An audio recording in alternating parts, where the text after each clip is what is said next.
Oke, ya kita masuk sila ketiga. Ya, sila ketiga yang saya share screen dulu. Ya, pada mata pelajaran PPKN ini kita masuk sila ketiga yang masih berbicara tentang hak dan kewajiban asasi manusia dalam nilai praksis Pancasila. Ya. Jadi masih kita berbicara pada hak dan kewajiban, ya, hak dan kewajiban asasi manusia. Ini asasi pakai S ya. Manusia dalam nilai praksis Pancasila. Ya, kalau nilai praksis Pancasila, ya berarti nilai yang ada di dalam Pancasila itu, ya, nilai yang terkandung ya, dalam Pancasila itu.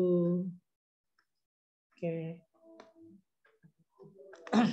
Oke, kita lanjut ke yang ketiganya. Sila yang ketiga, sila yang pertama dan kedua sudah saya bahas kemarin. Ya, kenapa Yui cantik raise hand? Yui cantik raise hand, kenapa ini? Ayo kam Yui. Aku takut apa Yui? Enggak apa-apa. Dipicitan. Dipicik ya. Oh, ini saya rekam ya. Ini saya rekam ini. Habis itu nanti saya upload ke YouTube ini. Ya.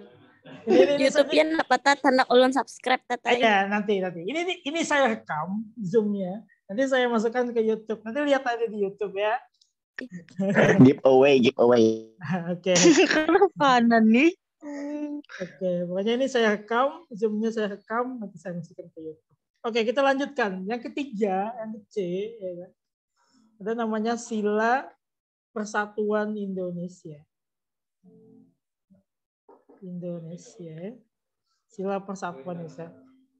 Pasti Pancasila itu sudah paham kan ya, sila 1, sila 2, sila 3, 4, 5. Ya, jangan salah ini ya, ketuhanan yang Maha Esa, kemanusiaan adil dan beradab, persatuan Indonesia, kerakyatan yang dipimpin oleh hikmat, kebijaksanaan dalam permusyawaratan perwakilan, keadilan sosial bagi seluruh rakyat Indonesia. Ini sudah hafal. Nah, kita masuk yang ketiganya, persatuan Indonesia. Nah, apa yang ada di sana yang masih terdapat dalam nilai praksis Pancasila pada sila ketiga, silakan dilihat di buku. Yang pertama, mampu menempatkan persatuan, kesatuan, serta kepentingan dan keselamatan bangsa dan negara sebagai kepentingan bersama di atas kepentingan pribadi dan golongan. Artinya apa di sana? Artinya di sana adalah kita mampu mengutamakan kepentingan bangsa kayak gitu, mengutamakan kepentingan bangsa di atas kepentingan pribadi atau golongan.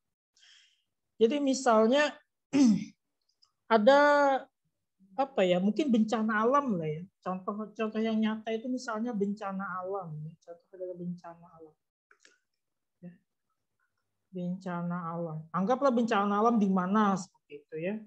Nah, maka kita sebagai bagian daripada bangsa Indonesia itu memiliki rasa terpanggil ya, untuk membantu ya. Kita tidak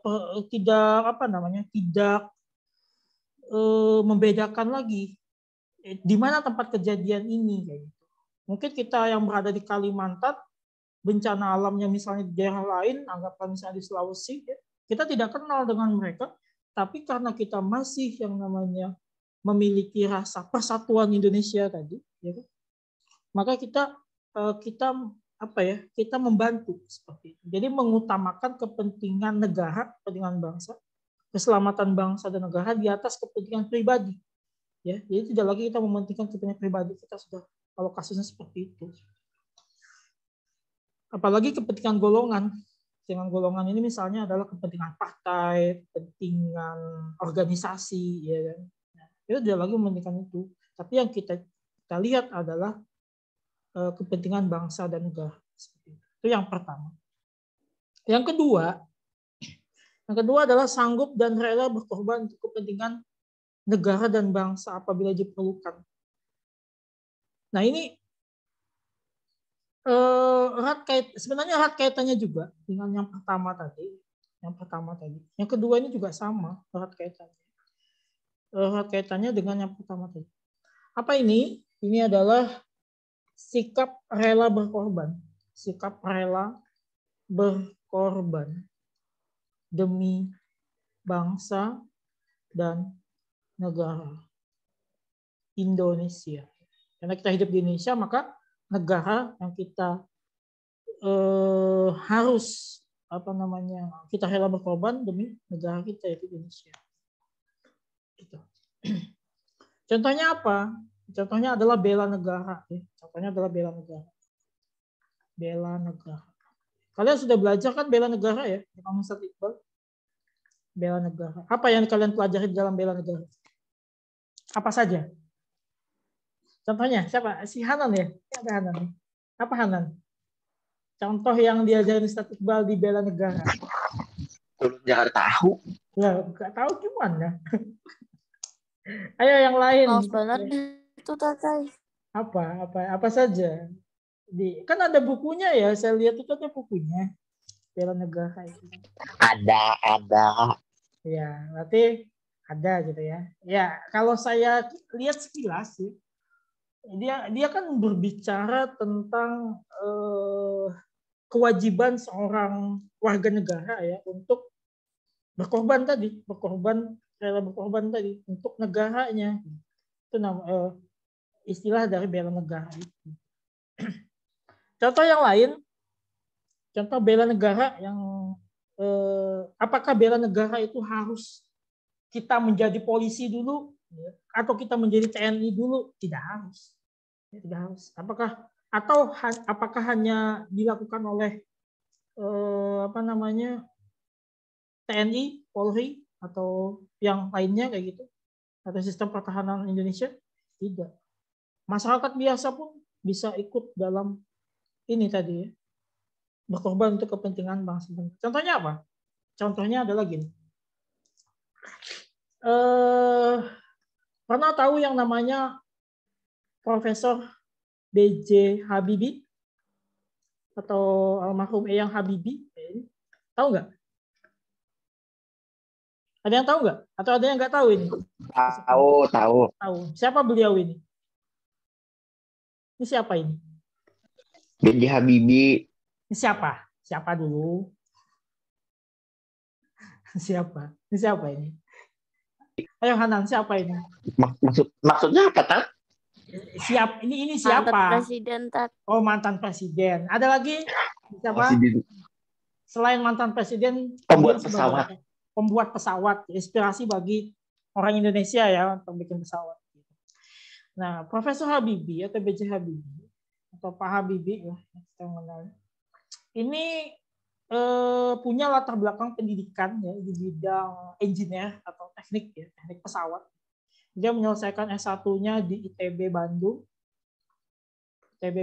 Kalau saya baca biografi beliau ya. Kemudian S2-nya dan S3-nya beliau selesaikan di University of Aachen, Jerman. Dengan bidang yang sama, bidang aerospace and mechanical engineering, jadi teknik pesawat. Tapi yang beliau banyak pelajari adalah tentang sistem material pesawat. Kemudian beliau juga banyak belajar tentang yang namanya sistem termodinamika pesawat kayak gitu. Dia juga. Nah, pernah lihat filmnya kan ya? Film Ainun Habibie yang 1 dan 2. Nah, kalau di sana kan kita lihat ya, diceritakan oleh yang menulis cerita dalam film itu bahwa beliau itu dapat pekerjaan yang bagus di sana. Pekerjaan yang bagus dan gaji gede ya. Dan gajinya gede. Gaji. Kalau kita melewatkan ini kan sebenarnya sayang ya. Gaji gede ini sayang kan. Gaji gede, kerjanya bagus. Kemudian karirnya ketika selesai sudah S3 ya, dia menjadi menjadi engineer di sebuah perusahaan pesawat di Eropa ya, pesawat ternama di Eropa, di Jerman. Gajinya gede, pekerjaannya bagus, karirnya menanjak pesat. Kemudian beliau ini ditelepon oleh Indonesia, oleh pejabat Indonesia. Salah satunya adalah oleh Pak Soeharto. Pak Soeharto adalah presiden waktu itu ya. Pak Soeharto adalah presiden waktu itu. Ini ditelepon oleh beliau, diminta untuk pulang ke Indonesia. Kalau orang yang nggak punya yang namanya nasionalisme terhadap bangsa, dia nggak akan mikirin ini. Ngapain saya pulang? Gaji saya gede, kerja saya bagus. Di Indonesia, saya belum tentu punya pekerjaan yang layak. Tapi kalau orang punya yang namanya rasa nasionalisme, dia pasti akan pulang tanpa dia mikirkan ini. Ya, tanpa dia mikirkan ini di Eropa. Maka karena Prof. Habibie ini punya sifat nasionalisme, punya sifat rela berkorban untuk kepentingan bangsa dan negara, akhirnya beliau pulang memenuhi panggilan negara. Nah, gitu.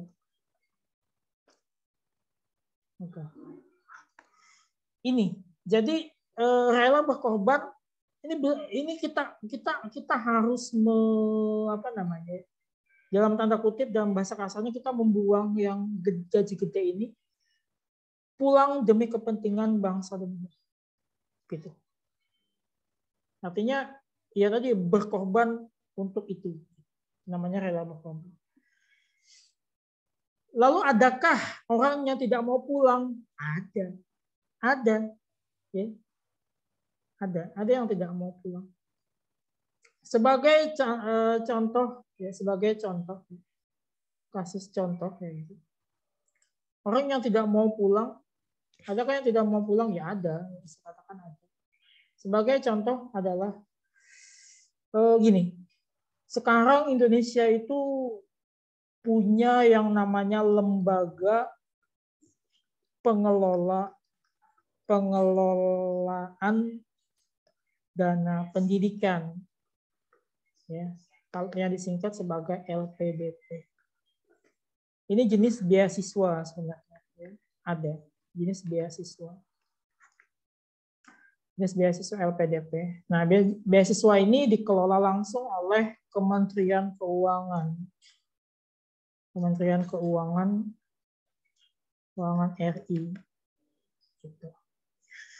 Yang dihimpun apa? Yang dihimpun adalah dana daripada negara. Dana negara dihimpun untuk kepentingan anak bangsa. Jadi anak bangsa kayak kalian ini nanti kalau sudah lulus SMA, ngambil sekolah S1, oh tiba-tiba saya S1, saya pengen sekolah lagi nih S2, tapi nggak punya biaya. Di mana? Ada beasiswa, namanya LPDP. Negara ini memberikan sekolah ke kalian secara cuma-cuma atau gratis ya, dengan dana bangsa, dengan dana yang dimiliki oleh negara. Tapi syaratnya apa? Syaratnya setelah selesai kalian harus mengabdi kepada negara, membalikan uang negara. Karena kan ini dananya dari negara, ya, dananya dari negara, dana dari pajak, dana dari masyarakat Indonesia yang dihimpun.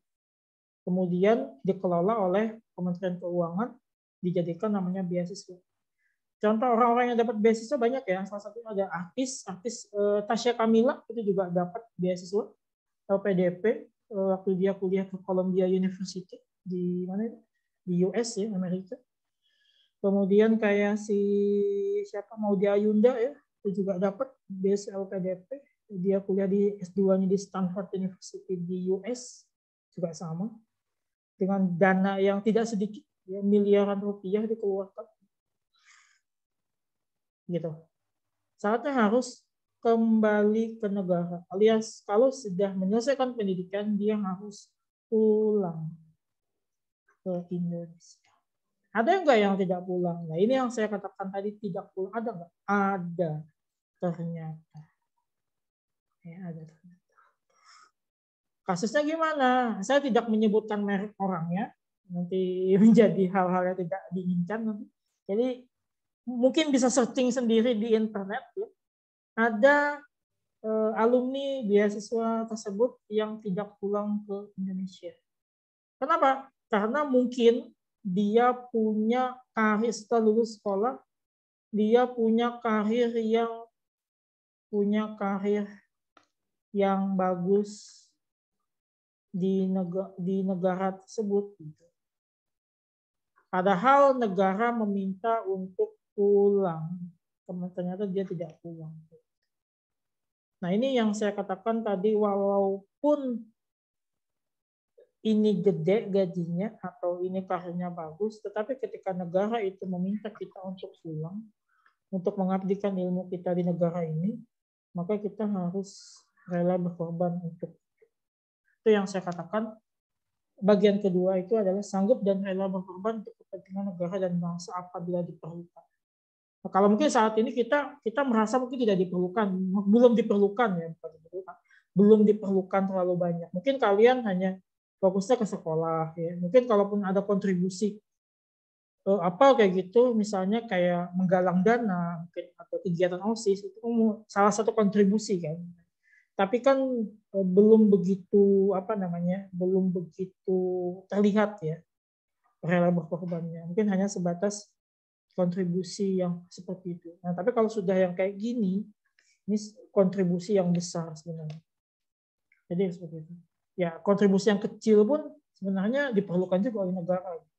Jadi jangan berpikir apakah saya saat ini sudah berkontribusi untuk negara. Ya, jawabannya ada pada diri kalian. Dimulai dari mana kita berkontribusi untuk negara? Ya, kalau saya sendiri sih mikirnya kontribusi pada negara, saya mengajar seperti ini ke kalian juga termasuk kontribusi saya kepada negara, mencerdaskan kehidupan bangsa. Sama. Atau mungkin kalian yang masih SMA punya ilmu, ya kan, punya ilmu, mensedekahkan ilmu. Saya dulu zaman sekolah kayak gitu ya, zaman kuliah kayak gitu. Saya sempat ngajar anak-anak yang tidak mampu sekolah, gitu. Anak-anak tidak mampu sekolah. Jadi saya bagi-bagi ilmu gratis. Padahal belum menjadi guru saya waktu itu ya. Saya masih sekolah, SMA, habis itu nyambung lagi kuliah. Mungkin gitu juga kalian. Kalau kalian punya ilmu misalnya, ilmu yang kalian miliki, mungkin bisa disedekahkan ke orang kayak gitu. Dengan cara mengajarkannya mungkin secara cuma-cuma. Atau mungkin pun dengan bayaran, mungkin bayaran sukarela kayak gitu kan.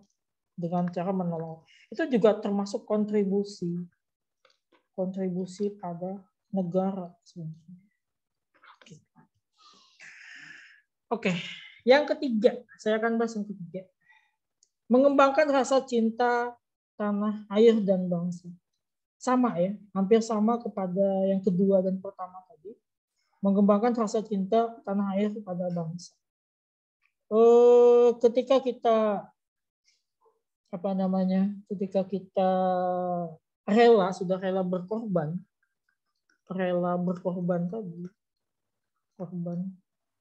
tadi, maka akan muncul rasa cinta, ya kan? Sama kan kayak kalian misalnya, ya kan? Rela berkorban demi kekasih misalnya, ya kan? Ya kan Hanan ya? Rela berkorban demi kekasih. Ya, Pasti, iya, Tatai baik. iya kan? Artinya kan kalau sudah rela berkorban, berarti akan menimbulkan rasa cinta. Gitu. Yang pasangannya kan apa? Menimbulkan rasa cinta. Ya mungkin sama kayak gitu. Ya kan? Tapi lu kada cinta, Tatai. Oh, gitu ya. Kayak misalnya kan rela berkorban dengan pasangannya, ngasih ngasih coklat ya kan misalnya, atau ngasih bunganya bunga bank lagi ya kan. Kayak berkorban gitu. Pasti kan Si pacar tatai. ya si pacarnya kan atau ceweknya kan, wah Hanan ini rela berkorban demi saya gitu kan misalnya. Jadi akan menimbulkan rasa cinta. Ya sama gitu. Negara juga gitu. Ketika kita berkorban demi negara, demi bangsa, maka kita akan tumbuh rasa cinta terhadap negara. Gitu. Tanah air dan bangsa. Kemudian mengembangkan rasa kebanggaan berkebangsaan dan bertanah air Indonesia. Bangga terhadap negara. Terhadap negara. Ketika kita bangga terhadap negara juga akan menimbulkan rasa cinta. Misalnya apa? Indonesia punya kuliner yang beragam ya. Ada sate ya kan, ada soto ya kan yang nggak dipunya oleh negara lain gitu. Ada sate, soto ya kan, ada bakso ya. Obama aja suka, katanya saya suka apa? Sate apa saya lupa Obama itu. Ada nasi goreng ya kan. Indonesia saya nggak tahu ya nasi goreng di negara lain itu apa ada ya, saya nggak tahu. Tapi yang saya tahu nasi goreng itu hanya ada di Indonesia. Ada nasi goreng gitu. Saya nggak tahu di negara lain ada apa enggak. Ini kan beragam. Kemudian ada kain batik. Ya. Batik ini kebudayaan jadinya, kain sasirangan ya yang kita pakai sekarang gitu. Kemudian yang sebagainya. Kemudian wisata ya, wisata. Ada Bali, ada Lombok, ada di Banjarmasinnya juga ya gitu, macam gitu kan. Mereka itu punya ciri keunikan tersendiri ya, yang dimiliki oleh negara kita. Akhirnya apa? Menimbulkan rasa bangga. Oh, saya juga bangga dengan negara Indonesia ya. Karena negara ini punya yang namanya beragam adat istiadat, suku, bahasa ya kan. Saya aja belajar bahasa, saya orang Jawa ya, saya tuh orang Jawa, ayah saya orang Jawa, ibu saya orang Banjar, tapi saya mempelajari bahasa lain. Saya juga belajar bahasa Madura, saya juga belajar bahasa Bugis, ya kan? Saya juga belajar bahasa Bima, NTB. Artinya apa? Artinya saya apa ya? Tidak hanya terpatok pada saya suku Banjar, suku Jawa, tapi apa ya? Saya mempelajari bahasa daerah lain juga. Artinya apa? Saya pengen juga ya kan punya yang namanya kemampuan beragam bahasa yang ada di Indonesia ini. Apa Hana? Ada apa? Siapa tadi? Dan kan tadi Jarnya tadi bisa bahasa Madura atau Iya. coba Bang. Oh nanti aja nanti. saya nggak mau membanggakan, nanti aja. boleh kapan-kapan nanti. Itu. Oke, ya saya belajar bahasa Madura. Sampai saya itu beli kamusnya bahasa Madura itu ya. Ada kamusnya saya beli. Bugis ini belajar juga, bahasa Bima. Yang pengen saya masih pelajarin itu ada bahasa Dayak Bakumpai sama Dayak Ngaju, itu pengen banget. Cuma belum kesampaian lagi karena nggak ada temen yang ngajarin gitu. Kemarin ada temen orang TW Kalimantan Tengah pengen ngajarin, cuma belum ada waktunya gitu dia mau ngajarin.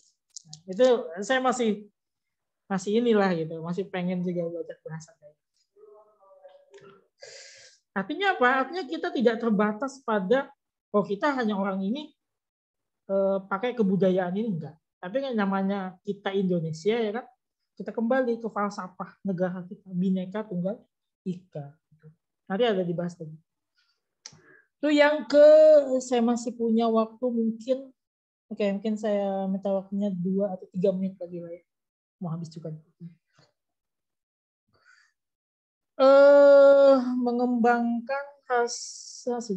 Mengembangkan rasa kebanggaan. Sudah ya, kebanggaan nomor 4 tadi. Nomor 5, memelihara ketertiban dunia yang berdasarkan kemerdekaan, perdamaian abadi, dan keadilan sosial. Ya. Di sini erat kaitannya juga sebenarnya dengan pembukaan UUD. Ini kan kalau kita lihat adalah pembukaan UUD ya. Pembukaan UUD 1945 ya kan. Yang mana memelihara ketertiban dunia yang berdasarkan kemerdekaan, perdamaian abadi dan keadilan sosial. Artinya apa? Artinya bangsa Indonesia juga menjaga ketertiban dunia.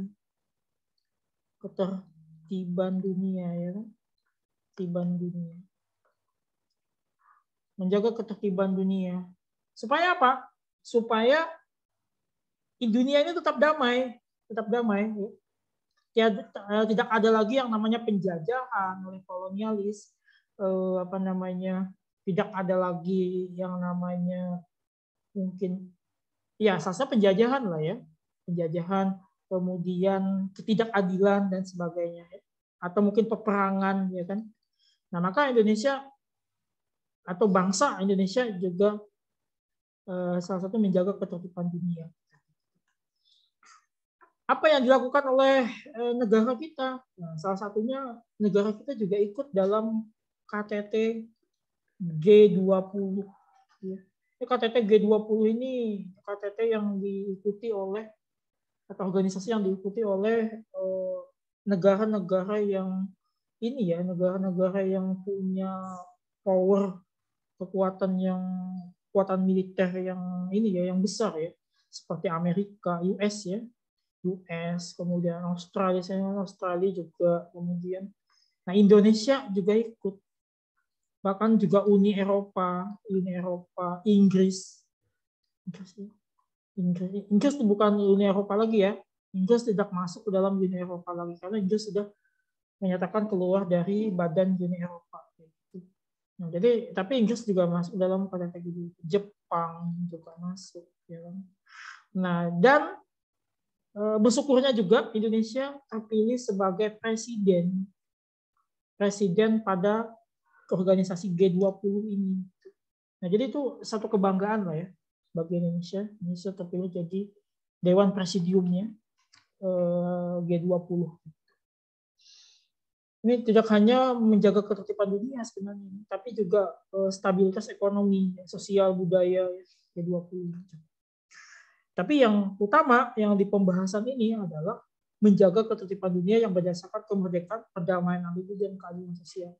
Artinya bangsa Indonesia tidak mau lagi kejadian yang terjadi pada negara ini dijajah.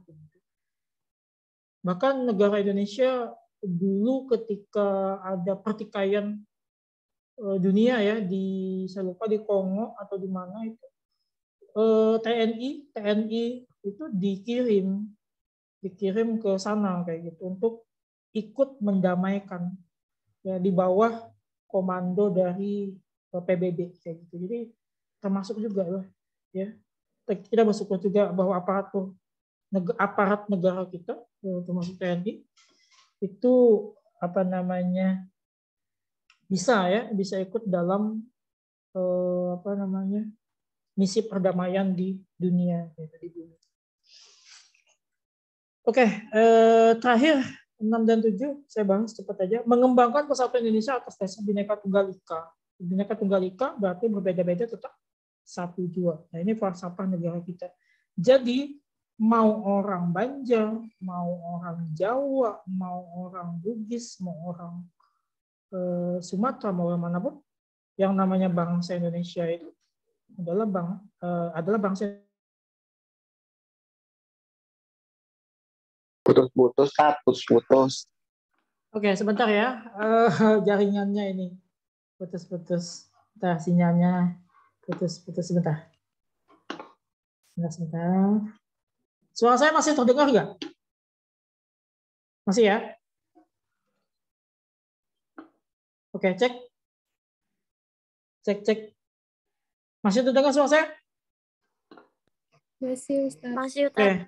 Ya, saya cepat aja karena juga nggak banyak lagi waktunya.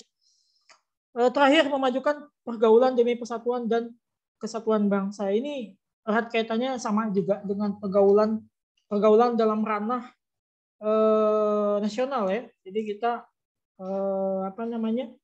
Ya, saya katakan tadi orang Banjar dengan orang Jawa ya bergaul saja. Jangan ada perbedaan ya.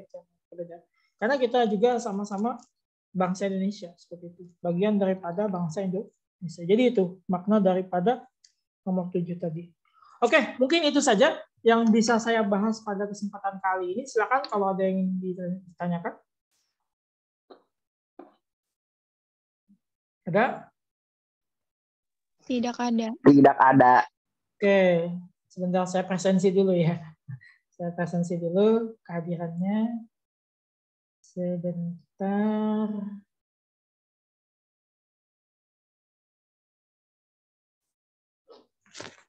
Ini berapa yang hadir? Yang hadir, Pak? Ada 12. Siswanya berapa ini? 12, 13. 13. 13 betul yang hadir ya. Satu yang hadir saat ini. Sebentar. Saya stop share dulu. Uyuy. Iya ada ini. Aku ada. Bentar ya. Oke. Oke, kalau nggak ada tanyakan, saya cukupkan. Terima kasih atas partisipasinya. Sampai berjumpa kembali di kesempatan selanjutnya. Saya akhiri. Assalamualaikum warahmatullahi wabarakatuh.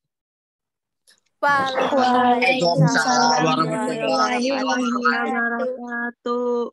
Oke.